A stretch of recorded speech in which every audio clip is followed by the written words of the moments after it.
नमस्ते। बातचीत के हमारे इस खास कार्यक्रम में आप सबका स्वागत। हरियाणा और जम्मू कश्मीर के एग्जिट पोल्स के नतीजे आ चुके हैं।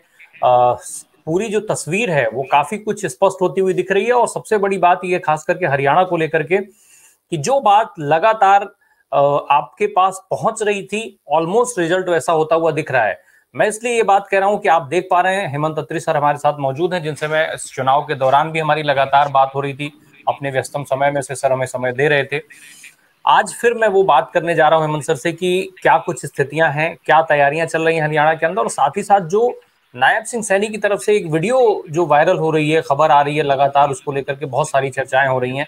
उस वीडियो के असल मायने क्या है, मैं उस पर भी हेमंत अत्री सर से बात करूंगा। सर बहुत स्वागत है आपका। सर पहला सवाल तो मैं इस पर समझना चाहता हूं कि अगर जिस तरीके के नतीजे बताए जा रहे थे, लगातार आप ग्राउंड पे थे, आपने जो चीजें बताई ऑलमोस्ट तस्वीर वैसी दिख रही है। अब सबसे बड़ा टास्क मुख्यमंत्री का चयन होगा कांग्रेस पार्टी के लिए। क्या कुछ चल रहा है, पहली एक जरा ब्रीफ तस्वीर उस पर बता दीजिए, फिर हम नायब सिंह सैनी की वायरल वीडियो पर आते हैं। देखिए ऐसा जैसा हमने शुरू से चर्चा की है, ग्राउंड पे माहौल वही है कंप्लीटली। और जो आपके जो गोदी मीडिया की और तमाम सीमाओं के बावजूद, उनके तमाम झुकावों के बावजूद एक बात तो बड़ी स्पष्ट होगी कि कांग्रेस की स्पष्ट बहुमत की सरकार प्रस्तावित है। जिस तरीके के हालात है, जो जनता ने जनादेश दिया है, उसको कंफ्यूजन में कैसे बदला जाए, माहौल कैसे बदला जाए, खेला कैसे किया जाए, वो एक पक्ष है, उसमें बात कर सकते हैं। आज की तारीख में स्थिति है कि पूरे हरियाणा को, जब से कल से नायब सिंह सैनी ने वो खेल किया दिल्ली के इशारे पे, और जो इनकी पहले से गेम प्लान थी, उसके बाद पूरा हरियाणा कंफ्यूज कर दिया गया है और उनके मन में एक भय बिठा दिया गया कि कहीं जो नायब सिंह सैनी कह रहे हैं वो ठीक तो नहीं हो जाएगा। लेकिन ओवरऑल अगर आप देखेंगे, जो ग्राउंड पे जो रियलिटी है आज की तारीख में दिख रही है कि कांग्रेस पार्टी बहुत ही कंफर्टेबली सरकार बनाती हुई दिख रही है। ये चुनाव कांग्रेस पार्टी ने नहीं लड़ा है, ये कांग्रेस पार्टी की चुनाव कांग्रेस के लिए जनता ने लड़ा है। और जनता ने भारतीय जनता पार्टी के खिलाफ चुनाव लड़ा है। जनता बनाम बीजेपी चुनाव था और उसकी जो स्वाभाविक जो लाभार्थी है वो कांग्रेस पार्टी है। ये पूरे के पूरे ग्राउंड पे हालात। जो रही बात आपने कहा कि मुख्यमंत्री की ओर की, एक बहुत साधारण प्रक्रिया है। कल चुनाव परिणाम आएंगे शाम को 7-8 बजे तक, 5-6 बजे तक जो भी फाइनल जो रिजल्ट आता है, जिस तरीके का चुनाव तो 2 बजे तक पता लग जाएगा, लेकिन वो तमाम औपचारिकताएं होती है, नोटिफिकेशन फला ये सब गवर्नर को जाती है। तब उसके बाद कांग्रेस पार्टी अपना जो भी है, अपना 2 ऑब्जर्वर्स की नियुक्ति करेगी, सीएलपी की मीटिंग तय की जाएगी। सीएलपी की मीटिंग हो सकता है अगले 2 दिन के अंदर, कल परिणाम आएंगे तो 2 दिन के अंदर अंदर, क्योंकि देर नहीं करेंगे इस बार। जो दिल्ली गिद्ध दृष्टि लगाए बैठी है, उनको कोई चांस नहीं देने के मूड में है कांग्रेस। जो गोवा में गलती की, जो एक आध जगह और गलती की, वो कांग्रेस पार्टी बिल्कुल नहीं करेगी। राहुल गांधी और खड़गे कल पूरा दिन दिल्ली में ही रहेंगे और हरियाणा और जम्मू कश्मीर की स्थिति पर ही उनकी नजर रहेगी। और जितने सारे फैसले जो भी किए जाने हैं वो बहुत जल्दी से किए जाएंगे, उसमें कोई चांस लेने की बात नहीं है। भारतीय जनता पार्टी जो उनका काम है, जो बहुत अच्छे से करते हैं, कंफ्यूजन फैलाने का, भ्रम फैलाने का, झूठे दावे करने का, लोगों को गुमराह करने का, वो काम अब जिम्मेदारी सीधे सीधे मुख्यमंत्री ने ले ली जनता के बीच में। क्योंकि वो कार्यवाहक मुख्यमंत्री तो आज भी है। वो जब आप वीडियो देखेंगे तो आप हैरान रह जाएंगे कि उनके लेफ्ट में कौन बैठा है, राइट में कौन बैठा है, वो कह क्या रहे हैं। तो उससे पूरे हरियाणा के आम आदमी नहीं, जो चंडीगढ़ में बैठे पत्रकार हैं, वो भी भटक गए हैं। उनको भी पसीने कल से फोन करके कि भाई साहब वहां क्या होगा, आगे असेंबली आ रही है। तो कहा भाई ये तो 2 महीने से लगे हुए थे इसी काम पे, और तुम भी कहने लगे थे इनका तो पर्पज ही सर्व हो गया। जनता में कंफ्यूजन तो ठीक है, लेकिन सीनियर पत्रकार भी अगर इस भ्रम में आ जाए, चलावे में आ जाए, तो आप उस स्थिति की कल्पना कर सकते हो कि इनका प्रोपेगेंडा तंत्र कितना मजबूत है। तो कांग्रेस पार्टी का जहां तक सवाल है, 2 दिन के अंदर सीएलपी की मीटिंग कल के बाद, और 1 लाइन का प्रस्ताव पारित होगा। आपको पता है कि पार्टी का नेतृत्व पे छोड़ दिया है, और उस प्रस्ताव के मुझे लगता है 12 से 24 घंटे के बीच में शपथ करा दी जाएगी। ये तय मान के चलिए, कांग्रेस पार्टी कोई देरी नहीं करने वाली है, जिसके लिए वो जानी जाती है। इस बार वो बिल्कुल they are keeping their fingers very crossed and they are keeping a close eye on the proceedings as such. मुख्यमंत्री और बाकी सवालों पर बाद में आएंगे। पहले हेमंत सर ने जिस वीडियो का जिक्र किया है, मैं चाहूंगा दर्शकों, बहुत छोटा वीडियो है, आप उसको पहले देख लीजिए और फिर ये वीडियो रेफरेंस के लिए है। अगर आप इसको देख लेंगे तो अत्री सर जिस खेल की बात कर रहे हैं वो पूरा स्पष्ट हो पाएगा, क्योंकि इस पर बातचीत बहुत जरूरी है। 8 तारीख को हम सरकार बना रहे हैं, मेरे पास सभी रिपोर्ट्स हैं, और 8 तारीख के बाद आपके सामने है। 8 तारीख को आंकड़ा जनता देगी जवाब, और ये कहेंगे कि ईवीएम है खराब। जनता जवाब देगी 8 तारीख को। अभी आरोप लगाएंगे, ये कहेंगे ईवीएम खराब है, ईवीएम को दोष देंगे, ये देने वाले हैं, आप देखना। तो हाथ लीडर में है जी, मैंने क्या कहा है, 8 तारीख को जनता देगी जवाब, ये कहेंगे ईवीएम है खराब। हेमंत सर, ये जो वीडियो है, इस वीडियो के मार्फत ये जो संदेश देने की कोशिश हो रही है, मैं दो एस्पेक्ट में ये समझना चाहूंगा। एक, इससे कंफ्यूजन फैलाने की जो कोशिश हो रही है, उससे क्या फायदा होगा भाजपा को, और दूसरा, ये वास्तव में कंफ्यूजन है या फिर कुछ वैसे खेल की तैयारी हुई है जैसा लोकसभा चुनाव में हुआ था, जिसमें बाद में करीब 5.25 करोड़ वोट बढ़े थे और 80 के आसपास की सीटें क्लेम की जा रही थी कि इतनी सीटें लगभग बढ़ गई जो एडीआर ने डेटा दिया था। 69 सीटें थी वो, 69, और वो सब पे बीजेपी जीती थी। एनीवेज, आपने जो बात की इस वीडियो में आपने देखा जो नायब सिंह सैनी कार्यवाहक मुख्यमंत्री, उनके राइट साइड में कौन बैठा है? प्रदेश के भाजपा अध्यक्ष मिस्टर मोहनलाल बडोली, जो लोकसभा चुनाव हारे थे और हाल के जो विधानसभा चुनाव जो चल रहे हैं, जिनके कल परिणाम आने हैं, वो चुनाव लड़ने की उनकी हिम्मत नहीं हुई। उसके बाद लेफ्ट साइड में बैठे हैं जो हमारे हरियाणा के स्पीकर है विधानसभा के, ज्ञान चंद गुप्ता जी, ऑलरेडी 74-75 साल के हो चुके हैं, अपने भांजे के लिए टिकट मांग रहे थे, खुद रिटायर होना चाहते थे, पार्टी ने उनको टिकट नहीं दिया। मेरे कहने का मतलब ये है कि पार्टी के जो 3 सबसे बड़े चेहरे हरियाणा में हो सकते हैं, कार्यवाहक सीएम, पार्टी प्रेसिडेंट और विधानसभा स्पीकर, वो तीनों बैठ रहे हैं और क्या कह रहे हैं कि हमने सारी व्यवस्थाएं कर ली हैं, कोट अनकोट। कौन सी व्यवस्था? समझ रहे हैं राय साहब, कौन सी व्यवस्था? रिवर्ट कॉमर्स के अंदर छोड़ दीजिए। उसके बाद कहते हैं कि हमारी सरकार आएगी, जनता जवाब देगी और ये ईवीएम को खराब बताएंगे कांग्रेस वाले। ये वो भूमिका बनाने की कोशिश है जो ये खेला करने की कोशिश करते हैं। ये जो गेम है, इन्होंने क्या कहा कि हंग असेंबली, पहले तो हमारा बहुमत आएगा और अगर हंग असेंबली आई तो हमारी वो भी तैयारी है। यही बात तो हम कहने लगा था कि बीजेपी का जिस दिन से चुनाव डिक्लेयर हुआ है, आप राय साहब सीनियर आदमी, आपने पहला ओपिनियन पोल देखा था उस दिन, एक ही योजना भाजपा की है, उसके डॉगी मीडिया की पहले दिन से है कि किसी तरीके से हरियाणा के अंदर एक बार हंग असेंबली आ जाए, बाकी खेल कर देंगे। उसी काम पे इन्होंने चुनाव लड़ा। खुद तो इन्होंने 30 सीटों में चुनाव लड़ा है, बाकी तो कहीं इंडिपेंडेंट वो किया है, कहीं सावित्री जिंदल को किया है, कहीं देवेंद्र कादियानी को किया है, कहीं तमाम तरह के वो किए हैं, कहीं पे दूसरी पार्टियों के ऐसे कैंडिडेट जो कांग्रेस को हराने में सक्षम है उनको सपोर्ट किया है, उनको फाइनेंस किया है। तो भारतीय जनता पार्टी का ये पूरा गेम है ये। और जब परसों एग्जिट पोल आए, अगर आपने उनको ध्यान से देखा हो, जो एक आधा इनका जो लघु है उसने तो कमाल ही कर दिया। उन्होंने कहा कि साहब हंग असेंबली 44 सीट भी हो सकती है कांग्रेस की और 65 भी हो सकती है, यानी कि या तो हाथी है या चूहा है। ये कोई एग्जिट पोल, ये कोई साइंस है? कोई इस तरह का मजाक है क्या? 44 सीट का मतलब है यू आर इन माइनॉरिटी, अल्पमत की सरकार है, और 65 सीट का मतलब है 2/3 मेजोरिटी। तो इस तरह के जो ये चीजें हैं ये प्लांट की जाती है। आपको ध्यान होगा एक चैनल ने आज से 5-7 साल पहले 302 सीटें बताई थी वो एक एग्जिट पोल में, और वो एग्जैक्ट 302 ही आई थी। तो वो सारा डेटा मैनिपुलेशन का खेल था, उसको उसकी एक्सेस थी, उसने बताया और रातों रात हीरो हो गए। तो हरियाणा के अंदर भी इनका गेम प्लान है वो। लेकिन हरियाणा में राय साहब एक बात समझनी पड़ेगी, चुनाव जनता ने लड़ा है, तो वहां पर ये चाहकर भी बहुत ज्यादा, क्योंकि हरियाणा की एक तो आप जानते हैं हरियाणा छत्तीसगढ़ नहीं है या वेस्ट बंगाल नहीं है। यहाँ पर जहां भी काउंटिंग बूथ होगा, आपको पता है वहां 1000-2000 आदमी बाहर खड़े होंगे, और वो मतलब पूरे तरीके से शिद्दत से अलाइंड है एक्स कैंडिडेट के साथ या वाई कैंडिडेट के साथ। काउंटिंग सेंटर से जैसे ही कोई ये बात आई कि हल्की सी भी गड़बड़ी हुई तो आप समझ सकते हैं क्या होगा। तो इसलिए कांग्रेस पार्टी ने जैसे ही कल नायब सैनी ने यह बयान दिया कि हमने व्यवस्थाएं कर ली है, ये कर लिया है, वो कर लिया है, तो कांग्रेस पार्टी ने 2 काम किए। एक तो जितने भी फॉर्म 17C होते हैं जिसपे सारा डिटेल होता है बूथ का, वो ईवीएम का सीरियल नंबर, कितने वोट पड़े, ये सब, वो सारे कांग्रेस पार्टी ने इकट्ठे कर लिए। दूसरा, कल शाम को एक स्पेशल सेशन किया है कांग्रेस पार्टी ने, जो सेंट्रल वार रूम है दिल्ली में, वहां पर मिस्टर सेंथिल, उन्होंने पूरे हरियाणा के जो भी कांग्रेस कैंडिडेट और उनके काउंटिंग एजेंट, उनके साथ गूगल मीट पर पूरी डेमो दी है कि काउंटिंग के दौरान डूज एंड डोंट्स, यानी कि खेल कहाँ करते हैं। आपको ध्यान होगा सबसे पहले पोस्टल बैलेट में खेल करने की कोशिश करते हैं, तो कांग्रेस पार्टी ने रूल बता दिया अपने उनको काउंटिंग एजेंट्स को कि ये चाहे कुछ भी करें, रूल ये कहता है कि सबसे पहले पोलिंग काउंटिंग किसकी होगी, वो पोस्टल बैलेट्स की। जब वो पूरी होगी तो आगे बढ़ना, यही संविधान कहता है, यही कानून कहता है। पहला खेल ये यहाँ करते हैं। दूसरा खेल ये क्या करते हैं कि जब काउंटिंग हो रही होती है तो मशीन का सीरियल नंबर वो उनको बता दिया, मशीन का सीरियल नंबर मैच करना है फॉर्म 17C से। तीसरा, जब वो टेबुलेशन करते हैं जब आपने बटन दबाया टोटलाइजर का तो हर एक कैंडिडेट की वोट आ जाएंगी सामने नाम के। तो आमतौर पे हर एक जो एजेंट होता है ना वो अपनी अपनी वोट देख लेता है, अपनी अपनी।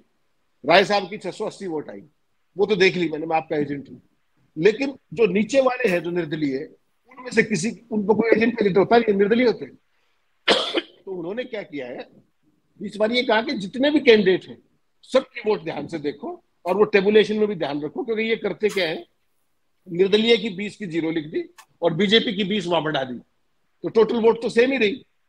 तो इस बार क्या है कि जो सुपरवाइजर है काउंटिंग टेबल पे सुपरवाइजर, उसकी हर चीज पे नजर, वो क्या कर रहा है, एक अपने कैंडिडेट की नहीं, केवल मैं राय साहब की ध्यान नहीं रखूंगा, जिस जिस कैंडिडेट की जो जो है वो सारी अपने सामने चढ़े और हर एक को फिर टोटल दोबारा करें, टोटलाइजर के बाद भी अपने मैनुअली भी, ताकि ये ध्यान रहे कि मेरी वोट आपको ना चढ़ जाए, आपकी किसी और को ना चढ़ जाए, जिसके लिए बीजेपी को क्या था। और जो वोटिंग मशीन बदलने का खेल करते हैं उसके लिए स्पेसिफिक उन्होंने मेजर लिया है कि फॉर्म 87 से पहले सीरियल नंबर मिलाओ ईवीएम का।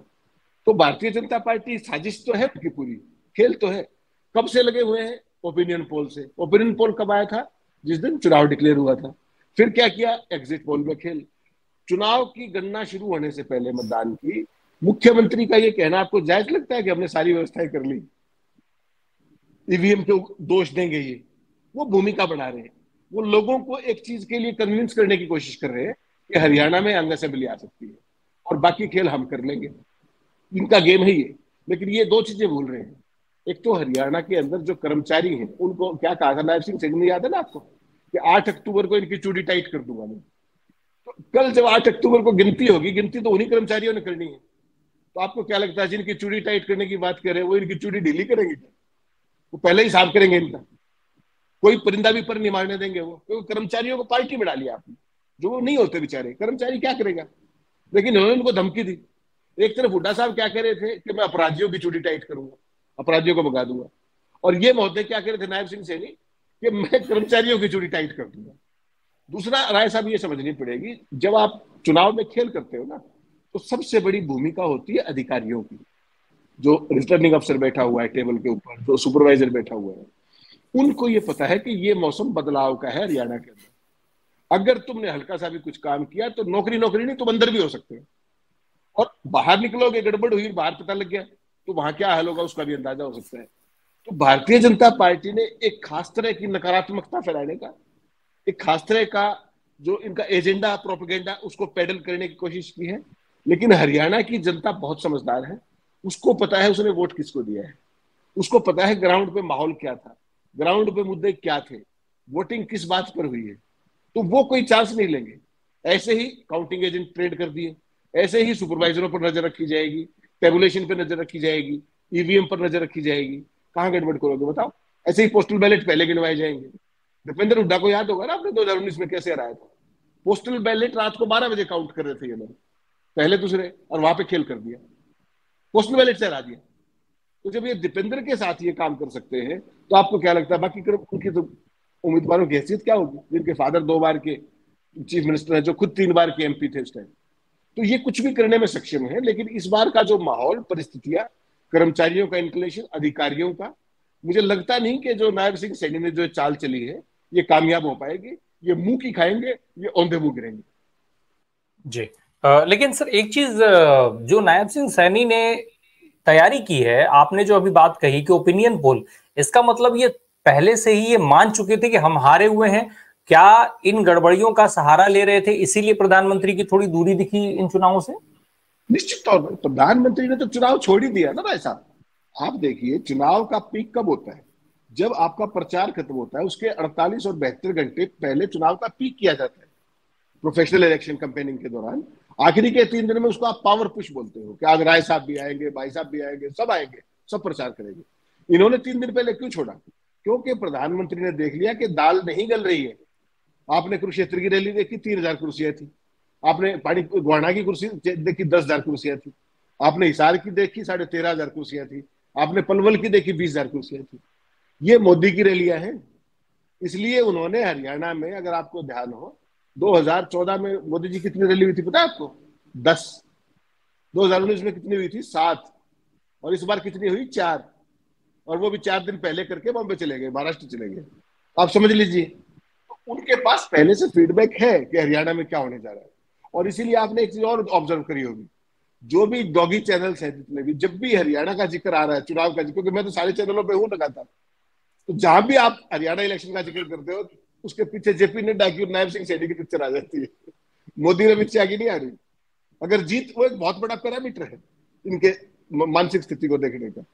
तो जैसे ही पीछे नायब सिंह सैनी की और उनकी फोटो आती है, नड्डा की, जेपी नड्डा की, तो जनता को समझ में आ जाता है कि हरियाणा में क्या होने जा रहा है।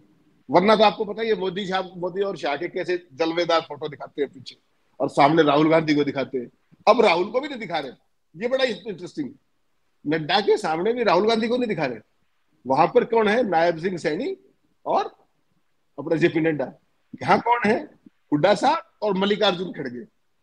इस पार्टी का कमाल देखिए। और टीवी चैनलों का हाल देखिए कि टीवी चैनलों की बैकड्रॉप भी अब साउथ ब्लॉक में तय होने लगी क्या। मैं तो हैरान हूं इस बात से। अरे भाई, बीजेपी का कांग्रेस का मुकाबला है। बीजेपी का सबसे बड़ा विश्व गुरु कौन है? नरेंद्र मोदी। सामने कांग्रेस का लीडर कौन है? राहुल गांधी। दिखाइए दोनों को आमने सामने, कहां दिक्कत? दिखाते ही हो। जब आप जीतते हो तो कौन होता है? सामने राहुल गांधी होता है, इधर मोदी होते हैं। हारते हो तो बेचारा बली का बकरा नायब सिंह सैनी खड़ा हो मुख्यमंत्री। तो ये बहुत सारी चीजें हैं जो बिटवीन द लाइन्स पढ़ने वाले लोग हैं वो इन चीजों को समझते हैं। और जो नासमझ हैं, जो इनके नैरेटिव के अंदर फंस जाते हैं। आज चंडीगढ़ के कई पत्रकारों के फोन आए मुझे कि सर ये तो हंग असेंबली आ रही है। तुम्हें किसने कह दिया? वो बीजेपी वाले कह रहे हैं। तुम्हारा भी तो कुछ होगा भाई। तमाम ब्यूरोक्रेट्स के फोन आ रहे हैं कि सर रात रात में क्या हो गया। ये तो हमें आपसे पूछना चाहिए। तो कुल मिलाकर के एक खास तरह का इकोसिस्टम काम कर रहा है आरएसएस का, बीजेपी का, जो झूठ की पेडलिंग के चैंपियन है वर्ल्ड ओवर। इनको इस बात के लिए ओलंपिक में स्वर्ण पदक दिया जाना चाहिए। मतलब अच्छा भला चुनाव सारे, किसी एक चैनल ने ये कहा है क्या कि बीजेपी की वो आ सकती है बहुमत? किसी ने ये कहा है बीजेपी की सरकार आ सकती है? किसी ने कहा कि असेंबली आ सकती है? लगे पड़े हैं फिर भी। तो ये एक खास तरह का इनका डिजाइन है कि इसके ट्रैप में लोग आ जाए तो खेल कर दो। और दूसरा, आपको पता है हरियाणा के अंदर अगर परिंदा भी पर मारेगा तो हरियाणा की संस्कृति तो जानते हो ना, फिर वो ले लो वाली। वो अंग्रेज एक बार दौड़ाए थे, आज तक वापस नहीं आ लिए। तो बीजेपी का भी वही हाल करने में 10 मिनट लगते हैं यहाँ। तो ये समझना पड़ेगा नायब सिंह सैनी को कि दिल्ली की स्क्रिप्ट जो घिसी-पिटी स्क्रिप्ट हो चुकी है ईवीएम की मैनिपुलेशन की, वो घिसी-पिटी स्क्रिप्ट है। वो हरियाणा में कामयाब नहीं होने वाली। जहां पर जनता चुनाव लड़ती है ना राय साहब, वहां पर ये छोटे खेल नहीं चलते। दूसरी बात, जो आप ईवीएम की मैनिपुलेशन करते हो वो थोड़े मार्जिन की सीटों पे होती है, 100, 200, 500, 1000 वोटों पे, जो बिहार में किया इन्होंने, यूपी में किया। यहाँ पर तो चूंकि जनता ने चुनाव लड़ा है, तो जो कांग्रेस का प्रत्याशी चुनाव जहां भी जीतेगा वो बड़े मार्जिन से जीतेगा, और जो कांग्रेस का प्रत्याशी हारेगा वो बहुत थोड़े मार्जिन से हारेगा। तो आपने तो बीजेपी को जिताना है, आप कितना मैनिपुलेशन कर लेंगे? तो ये भी चीज एक समझने की। पूरे हरियाणा में कल दोपहर बाद से जब नायब सिंह सैनी ने प्रेस कॉन्फ्रेंस की थी, आप यकीन नहीं करेंगे, राय साहब शो कम किए हैं, लोगों को स्पष्टीकरण ज्यादा दिए हैं कि भाई ये हो क्या गया। अरे कुछ नहीं हुआ, ईवीएम सारी स्ट्रांग रूम में रखी है, सारी बात है। तुम काहे घबरा रहे हो? जो लोग 1.5 महीने से फील्ड में रिपोर्टिंग कर रहे हैं, अपने साथी, पुराने साथी, उन्हें भी कंफ्यूजन कर दिया। मैं हैरान हूं इनकी हरकत से। एक तरफ ईवीएम में गड़बड़ी की तैयारी है और दूसरी तरफ लठैत नहीं होता वैसा। हमारे यहाँ तो एक बहुत साधारण सी चीज होती है। अगर आपने राजीव बोल करके अपने स्मूथली सारा काम किया तो वो जिंदाबाद के नारे लगाएंगे, आपकी जय जयकार करेंगे। लेकिन अगर आपने गलती से कहीं वो नब्ज दबा दी, जिससे हरियाणा वो करता है कि आपने कहीं खेल करने की कोशिश की, तो हरियाणा की जनता, आपको ध्यान है 2019 का ध्यान होगा आपको, कि जो दुष्यंत चौटाला थे उन्होंने क्या कहा था कि बीजेपी यमुना पार, और फिर बीजेपी को समर्थन दे दिया। आज जेजेपी का नाम लेवा नहीं बचा। तो राय साहब, हरियाणा की जनता 2019 में दूध की जली है, वो छाछ को भी फूंक रही है, ध्यान रखिएगा। और अगर उनके साथ खेला करने की कोशिश की तो इनकी इज्जत का ढेला कर देंगे। वो खेला बनाम ढेले का खेल है ये ध्यान रखिएगा। तो हरियाणा में आप लपाजी कुछ भी कर लेंगे, धरातल पे ये कर पाएंगे, आई हैव सीरियस डाउट्स। बस एक लाइन में सर एक चीज और, अंत में एक सवाल मुख्यमंत्री को लेकर के हम चेहरे पर लौट करके आते हैं। कांग्रेस की तरफ से ऑलमोस्ट जीत तय है। 4 नाम जिनकी सबसे ज्यादा चर्चा हो रही है, और जिसमें भूपेंद्र हुड्डा हैं, जिसमें शैलजा हैं, जिसमें सुरजेवाला हैं, जिसमें दीपेंद्र हुड्डा भी हैं। एक नाम अगर चुनना हो आपकी तरफ से तो फाइनल क्या होता है? और कांग्रेस की स्थिति अगर हम लोग समझें तो किसकी दावेदारी सबसे मजबूत है? देखिए, इसमें कोई शक नहीं है कि चाहे भूपेंद्र सिंह हुड्डा से ज्यादा दावेदार मजबूत कोई नहीं है आज की तारीख में, और उसके बहुत साधारण कारण। विधानसभा में विपक्ष के नेता हैं, 2 बार के मुख्यमंत्री हैं, 72 कैंडिडेट उनके हैं 90 में से, और जो कैंपेनिंग उन्होंने की है पूरे स्टेट के अंदर 90 कंस्टिट्यूंसी है, उनमें से 75 में अपने भूपेंद्र सिंह हुड्डा जी गए। तो सबसे बड़ा दावा, सबसे अनुभवी दावा उन्हीं का है। बाकी कांग्रेस पार्टी की लीडरशिप तय करती है कि उनकी नेशनल लेवल पे प्रायोरिटीज क्या है, वो हरियाणा को कैसे देखते हैं, और इसका बहुत कुछ डिपेंड करेगा राय साहब फाइनल नंबर्स के ऊपर। विधानसभा की जो पिक्चर क्लियर होके आएगी मतगणना के बाद, उसके बाद शायद हम बेहतर स्थिति में होंगे कि कौन मुख्यमंत्री बनेगा। आज की तारीख में निश्चित तौर पर भूपेंद्र सिंह हुड्डा से मजबूत कोई दावेदार नहीं। बिल्कुल, बहुत बहुत धन्यवाद हेमंत सर अपना कीमती समय देने के लिए। और ऐसे महत्वपूर्ण खुलासे जो है ना वो बहुत जरूरी हैं, क्योंकि किस तरीके से चुनाव की पूरी प्रक्रिया को सवालों के घेरे में खड़ा किया जा रहा है, ये लोकतंत्र के हिसाब से और आम आदमी जो वोट करता है उस दोनों के लिहाज से बहुत खतरनाक है। मैं फिर कह रहा हूँ खतरनाक है, इसको लोगों को समझना होगा। Thank you so much sir. Thank you.